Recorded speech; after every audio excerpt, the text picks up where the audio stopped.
worship service of Grace United Church in Wellsville, New York. We're so glad that you're joining us today, and we hope that you find this service meaningful.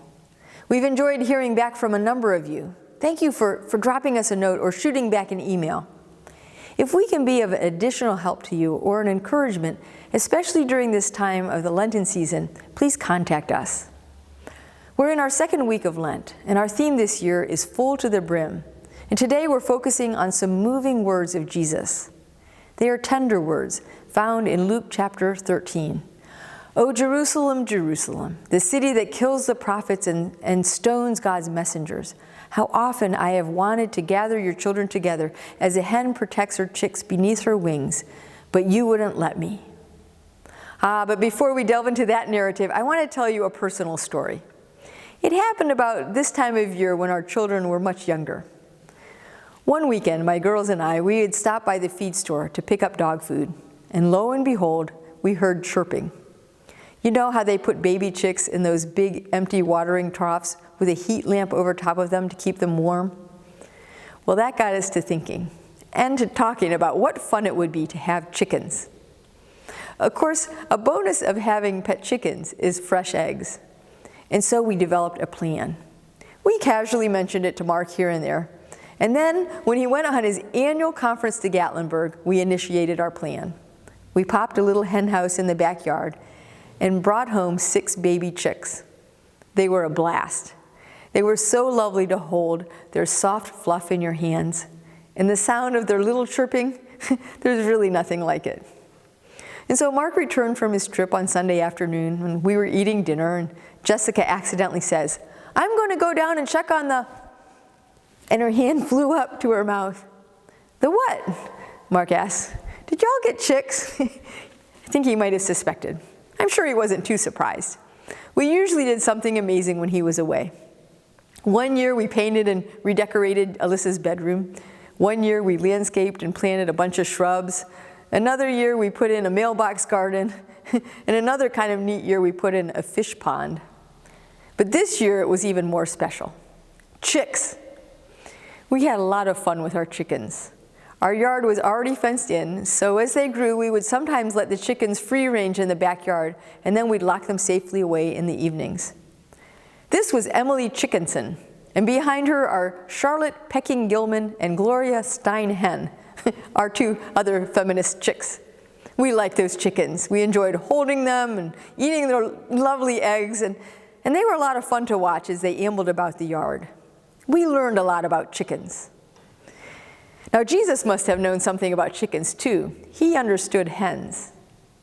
On the western side of the Mount of Olives, just across the Kidron Valley from Jerusalem, there's a small chapel. It's called Dominus Flevit. Dominus Flevit is Latin for "the Lord wept." Now, according to tradition, this was the place that Jesus wept over the city that had refused him and his ministry. Inside the chapel, you can see the altar centered in front of a high arched window, and beyond the window lies the city. It's almost as if the iron grillwork divides the view into sections, like a stained glass window. Though the cityscape looks different than when Jesus approached the city, you can imagine him looking over the city, seeing some of those same marble blocks that you see today. Imagine being in that place. And now imagine being Jesus, looking over that city, tears rolling down. Now, as a young person, I took it that Jesus wept over the city because he knew that he would die there. That was my concrete understanding of what was going on with him in his heart. And perhaps that was a part of his sadness, this foreshadowing of his own execution. But his grief and sorrow were much more than that. The reason behind his sorrow and his pain was the agony that he felt for humanity, the agony he felt about God's mission to bless humanity through the Israelite people. But they hadn't followed through. His people strayed away like little chicks, wayward. These were his people. He was born in this line of chosen people, the people that God wanted to bless the whole world through. God had told his ancestor Abraham, "And by your offspring shall all the nations of the earth gain blessing for themselves, because you have obeyed my voice." You see, God had planned to work through the Israelite people to be a blessing to the entire world. And yet, through each generation, they would stumble and they would turn away. They would have the same problems as we have today. Greed, hatred, power struggles, selfishness would distract them from the plan. God wanted to use them to bless the nations. God would inspire prophets who would try to call the people back. Now, sometimes they repented and they honored God, but more often the people would drive the prophets away or they would kill them. And so we can begin to understand his emotions. He was a part of this great story. He was a part of the Abrahamic lineage. He had a great love for his people, and in addition, he was divine. He loved and understood God's purpose in a way that no one else could. And so as he looked over the city, imagine the love, the pride, the concern and sorrow, the despair that mingled in his heart and overflowed from him. Sorrow for what could have been and what should have been. Artist Denise Anderson captures these sentiments beautifully in her piece titled Enough. It's crafted from wood with a touch of acrylic. And when describing her response to this text, she said, "I wanted to depict the emotions in it, to somehow capture the heartache of a parent whose children have chosen a destructive path. The parent's eyes are closed as if they cannot bear to watch what's happening." End quote. I imagine Jesus blinking away the tears as he thought about the squandering of opportunity, the loss of the blessing of the fullness of life. Jesus couldn't stand to think about what never happened in that city. He looked at that great city with its glistening marble temple, and his heart broke. Inside the chapel of Dominus Flevit, on the floor, before the altar, is a picture of what never happened in that city. There's a mosaic of a white hen with a golden halo around her head. Her red comb resembles a crown. She has her wings spread wide to shelter the pale yellow chicks. They crowd by her feet. They seem happy to be there, all 7 of them. She looks ready to attack anyone or anything that comes near to them. But this never happened. The chicks never took shelter. They chose their own path. Rimming the mosaic are red words in Latin. Translated into English, they read, "Jerusalem, Jerusalem, the city that kills the prophets and stones those who are sent to it. How often I have desired to gather your children together as a hen gathers her brood under her wings, and you were not willing." Their last phrase is not in the circle. It's blocked in red underneath the chicks' feet. Et nol velisti, you were not willing. They were some wayward chicks. Did you know that paleontologists say that chickens are the closest living relatives to the Tyrannosaurus rex? One day, as we watched our chickens run across this sunny open spot in our backyard, the girls commented on how they look a little bit like a T-Rex. Just the way they move across the ground. It makes you wonder. So the girls did some researching, and they made an interesting discovery. It's true. Chickens are actually classified as dinosaurs. Chickens are the descendants of the T-Rex. It turns out that after the asteroid or comet hit the Gulf of Mexico, almost every large animal disappeared, including the T-Rex and every other big dinosaur.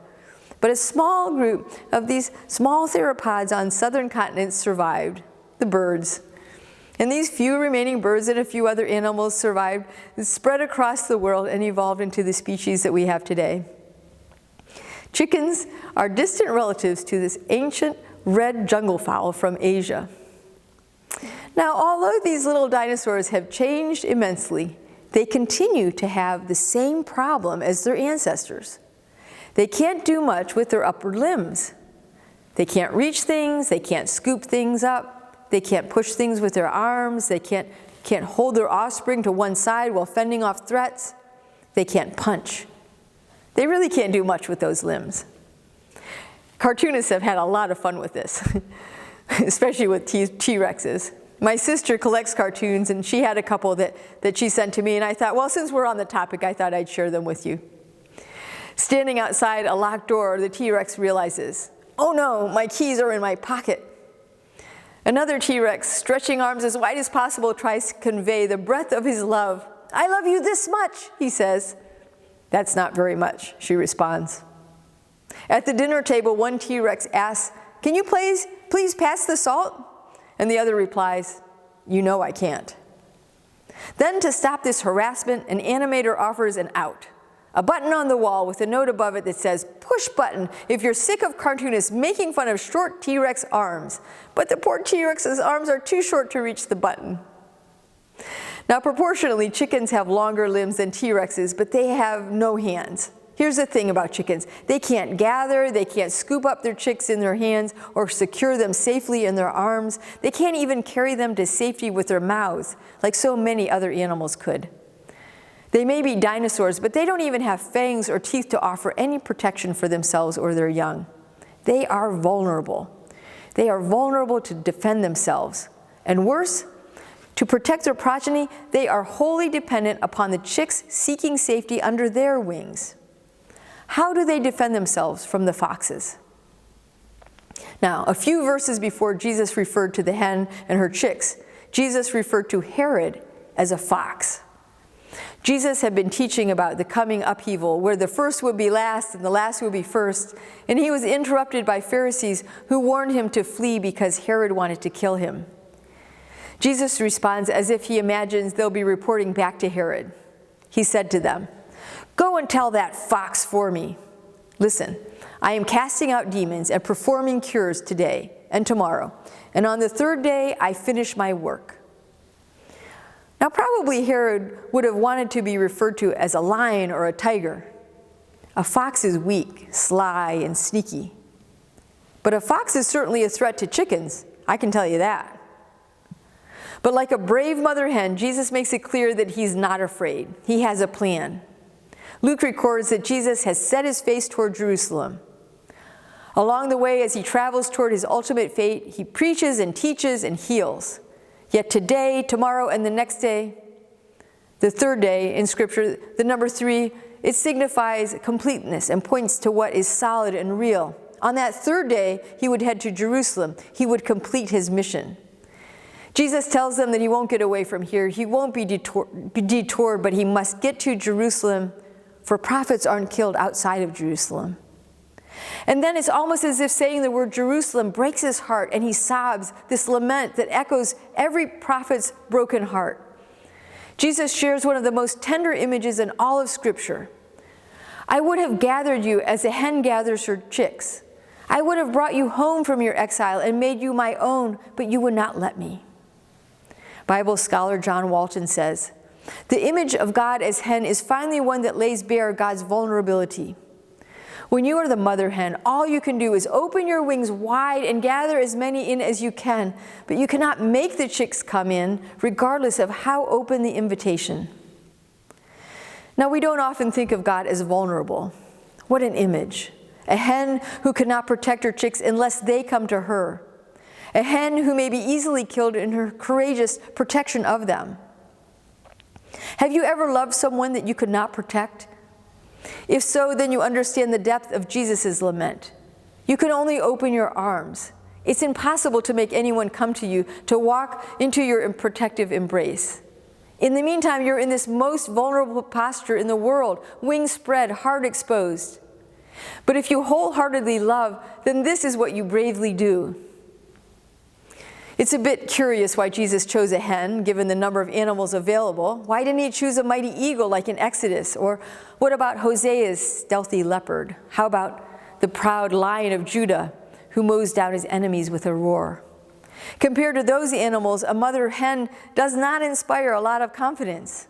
But Jesus chooses a hen. But if you think about it, it's not atypical for him. Doesn't he always turn things upside down? He cherishes children and the poor. They wind up on top, and the power brokers and influential people land on the bottom. Jesus destroys expectations of how things should turn out. He gives prizes to losers. He pays the last first. And so it makes sense that he chooses a chicken. It's about as far from a fox as you can get. One preys upon the chicks, and the other protects the chicks. What he will be is a mother hen who stands between the chicks and those who mean to harm them. She has no fangs, no brute force. All she has is her willingness to shield her chicks with her own body. And if the fox wants them, he'll have to kill her first. There's a story of a farmer who from a distance saw her chickens out there digging in a field, and suddenly they all scattered.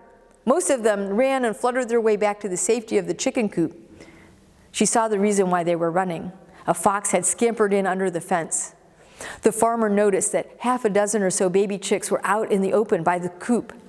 They were too young or too confused to run like the rest of the chickens and to take cover. But the fox noticed that the chicks were there as well, and she didn't waste any time. She darted across the field, ready to snatch up her food. But then something amazing happened. This mother hen saw what was about to happen, and she ran out into the danger of it all. And she spread her wings, and the chicks gathered close to her. The fox, she attacked the chicken, and she fought back. The chicken fought, and in the meantime, the chicks escaped. The farmer raced out to the field, and when she approached this little hen, she thought she was dead. But then, as she watched, the hen began to move, and she actually managed to get up, battered and bruised, but alive. The chicks were all safe and well. It wasn't long before the mother hen was once again scratching and watching over her clutch. We don't often think of God or Jesus as a mother hen, vulnerable and brave, loving so much as to sacrifice herself, diligently watching, even when her offspring stray, hoping they will choose well. A mother hen makes a certain kind of clucking noise when danger is near. The chicks have a choice. God created us with a sensitivity towards spiritual things. God also created us with volition. We can decide where we will head. Joshua said to the Hebrew people, "Choose for yourself this day whom you will serve." The words of the psalmist acknowledge this belief. "I have chosen the way of truth. Your judgments I have laid before me."